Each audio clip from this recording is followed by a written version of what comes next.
In this tutorial, we're starting in the Workspace dashboard and importing ingredients with the ingredient import template. This is the fastest way to add a larger ingredient list, review it first, and import only the rows that are ready. In the navigation menu, let's head over to Ingredients. Here we're back in the ingredient library. This is where your saved ingredients live, whether you add them manually or import them from a file. To start the import flow, let's head to the header and select Import Ingredients. This opens the ingredient import page. The import flow is built around three main steps: download the template, upload the completed file, and review the preview before confirming the import. Start by selecting Download Import Template. This downloads the official Excel template with the correct columns for the workspace. Using the template is important because it helps keep your ingredient names, categories, quantities, units, total paid, and supplier information organized in a format Chef's food cost calculator can read. Here I'm pasting in a sample ingredient list. Each row has the ingredient name, category, quantity, unit, total paid, and supplier. I'm also including a few common mistakes on purpose, like a missing name, missing quantity, missing total paid, an invalid price, and a duplicate ingredient. This will let us see how the preview catches issues before anything is added to the ingredient library.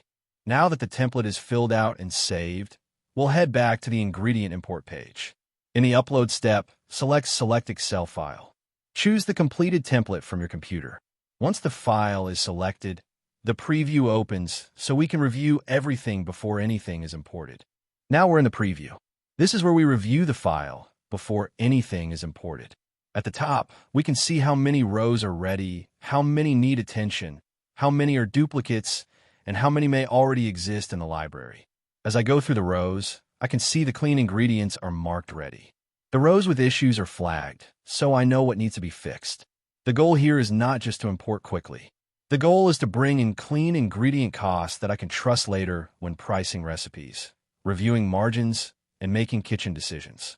Remember, our foundation is ingredients. Now let's start correcting the bad rows, like the missing name, missing quantity, missing total paid, and invalid price. As I make these corrections, the preview updates so I can see which rows are ready and which ones still need attention. This is where I want to slow down a little. The import is only as useful as the information going into it. So I want the ingredient name, category, quantity, unit, total paid, and supplier to look right before I continue. If a row is a duplicate, the system will ignore it during import so the ingredient library stays cleaner.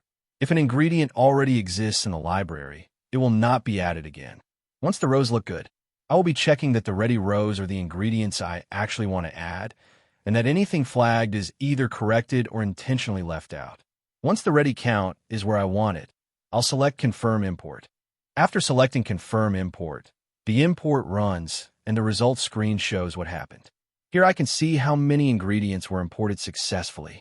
It also shows anything that was skipped, like invalid rows, duplicate rows, or ingredients that were already in the library. This gives me a final check, so I know exactly what was added and what was left out. From here, I'll select Return to Ingredients. This takes me back to the ingredient library, where the imported ingredients are now available to search, edit, and use across my costing workflow. After verifying the import, if you want a copy of your ingredient library, select Export Ingredients. This downloads your save ingredient list, so you can keep a backup, review it outside the workspace, or share it with your team if needed. From here, your ingredient library is ready to support the rest of your costing workflow. That's the full import process. Download the template, fill it out, upload it, review the preview, confirm the import, and keep your ingredient library moving forward. Thanks for watching. I hope this helps you build a cleaner ingredient library and stronger cost foundation inside Chef's food cost calculator.